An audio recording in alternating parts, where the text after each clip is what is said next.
My grandparents always favored my cousin over me. I felt like their backup plan until I said no to the future they had planned for me. Now they want to act like we're a happy family. I'm a 31-year-old man who has lived with my grandparents my whole life. My parents died when I was young, so my grandparents adopted me. Since I'm an only child, I would have likely gone into foster care if they hadn't taken me in. I'm very thankful for what they did and know they sacrificed a lot to raise me. They were already quite old when they took me home, and raising a small child wasn't easy for them. But they did it anyway. They were pretty strict, but I can't complain. I owe them my life.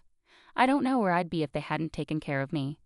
I don't remember my parents much, but I'm sure I reminded my grandparents of them, which must have been hard for them too. They treated me like their own child, but they also tried to control my life a lot. I'm not sure if that was their way of parenting or something else, but they always wanted me to do exactly what they wanted. As a kid, they fed me what they thought was best and dressed me in clothes they chose. I never got to have an opinion about anything related to myself. I often wanted things when I was growing up, but I was always told no because my opinion didn't matter much. I never dared to argue with them because I was scared they might send me away, and then I wouldn't have any family left. They weren't very affectionate, so I worried they might change their minds one day, and I'd have to leave. They weren't mean to me, just kind of distant. I think it was just how they were raised. They didn't show a lot of emotions and just wanted me to do as they said without question. If I argued, they might get mad. I followed everything they said until high school. I believed they knew better than me and made all my decisions based on what they told me. I used to envy my cousins who had toys and cool clothes, but I told myself my grandparents knew best. It wasn't until I was older that I realized their way of parenting was controlling.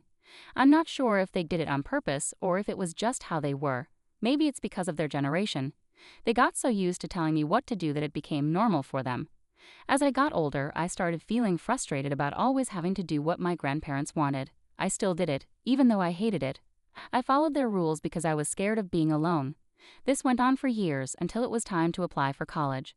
I always dreamed of going to an art college, but my grandparents had other ideas. They didn't listen to my reasons, they just insisted I study what they thought was best for me. That's when I couldn't take it anymore. I stood up to them for the first time, surprising both them and myself. I had never gone against their wishes before, but I needed to take charge of my life. I couldn't forgive myself if I didn't. They wanted me to study economics, which I had no interest in. I tried to explain that I was a talented artist, but they ignored me. My teachers had praised my art skills and said I could succeed in the art world, but my grandparents didn't care unless it met their standards. They started to distance themselves from me after I filled out my college forms.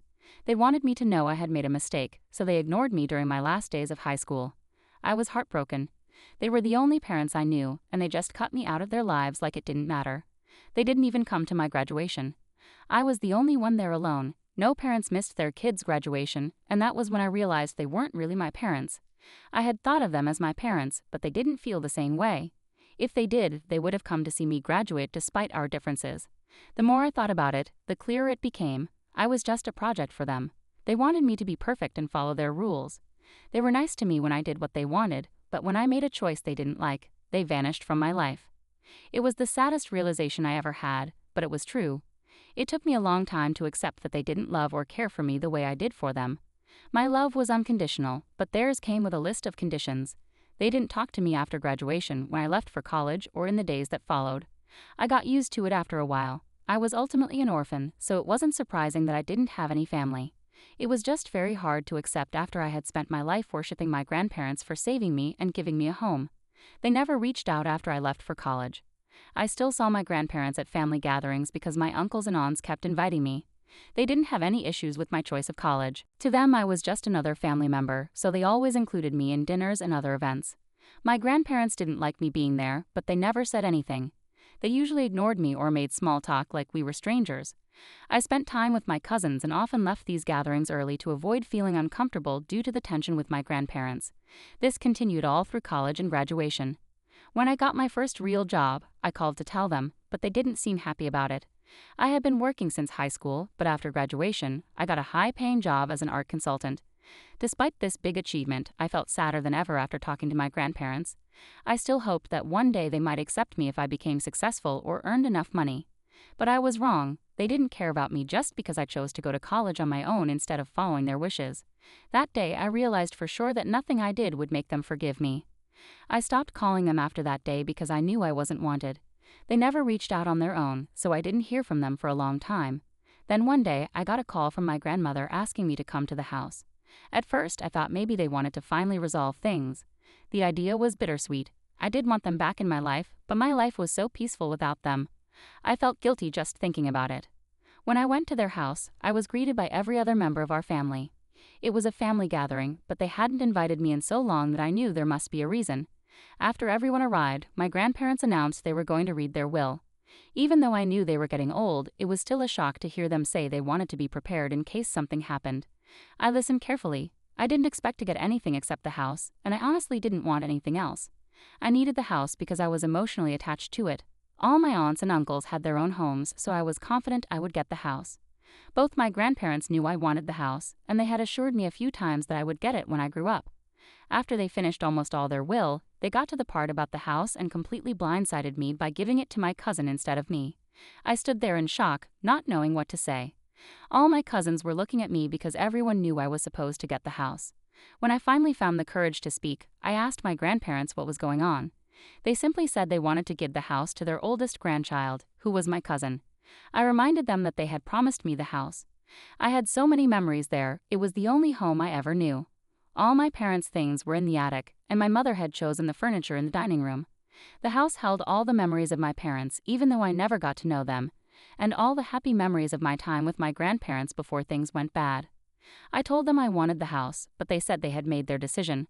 I pleaded with them, but they said I could have had it if I had listened to them and chosen a respectable career. They said I had made a fool of them and didn't deserve anything of theirs. I never thought of that house as just theirs, it was ours to me. In that moment, I realized that the oldest grandchild excuse was just that, an excuse. They wanted to punish me for following my own dreams instead of theirs. I lost a lot of respect for them that day.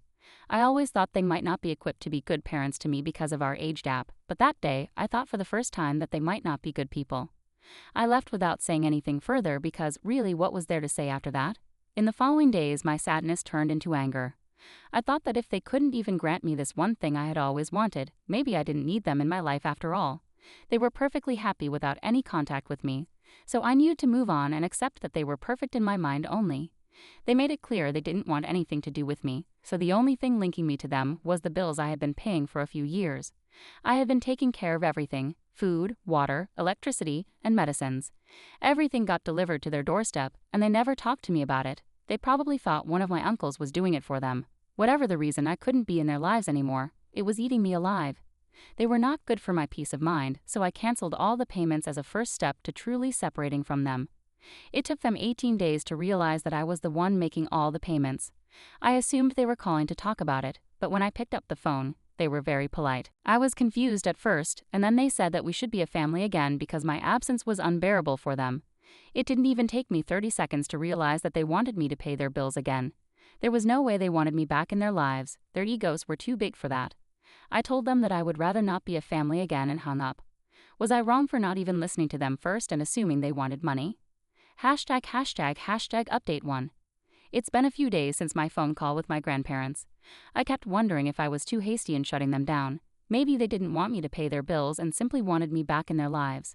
They didn't try to contact me again for a few weeks. I was still mad at them for depriving me of that house just because I took charge of my own life.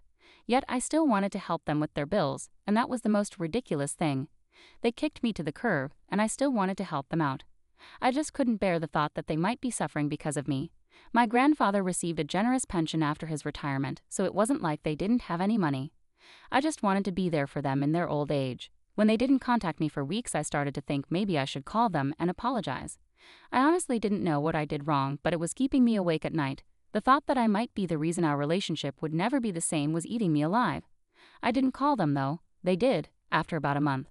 My grandmother called me and started accusing me of being heartless and selfish. I had never heard her say such cold and mean things to me, and it immediately brought tears to my eyes.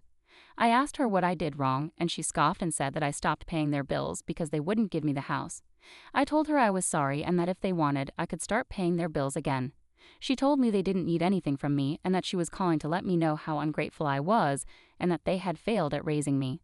She said such horrible things to me, and all I could do was listen and cry. I have never felt more alone than I did at that moment. #update 2.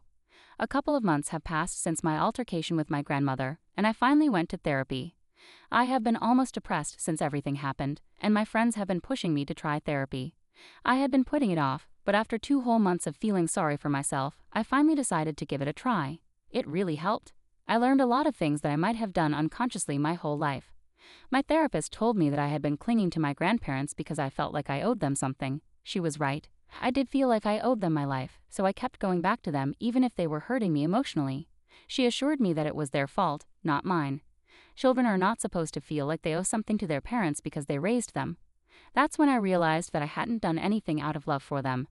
I did everything they told me as a kid because I was scared they would get rid of me. When I grew up, I did everything for them to pay off the debt of raising me. It was like a door opened in my mind, and I could see everything clearly. It was heartbreaking to realize that I didn't mean that much to them. I've been worshipping them for saving me and making me what I am today, but in reality, they were the ones who messed me up. I was an insecure person, always clinging to someone for love, always begging other people not to leave me because they put all those fears in me. They were bad parents to me, and they punished me for realizing that after so many years. Update 3. I finally gathered enough courage to face my grandparents. They have been a constant presence in my life, even when they weren't physically there. I don't think they could say the same. I decided to talk to them face to face instead of calling.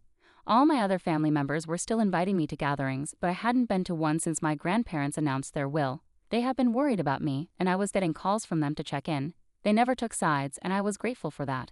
They could have easily chosen my grandparents and forgotten all about me, but it was heartwarming that they cared for me as well. So the next time my aunt invited me, I went. It surprised everyone since I hadn't shown up in a while, but my grandparents looked shocked. They probably thought they'd never see me again.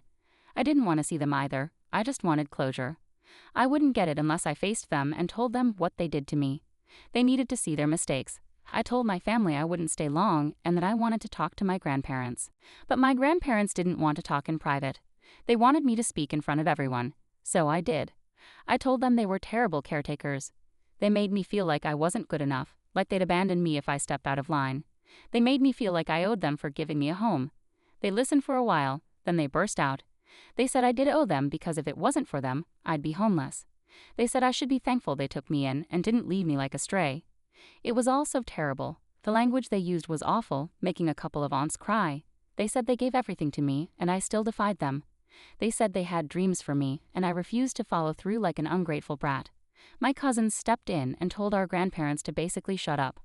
I couldn't say much because I didn't expect this level of hostility, but my cousins had my back. When I could talk again, I told them firmly they meant nothing to me anymore. Their love was so conditional that it wasn't love anymore. They can't control my whole life and expect me to be okay with it. They didn't say anything after that, so I said my piece and left, promising to never see them again.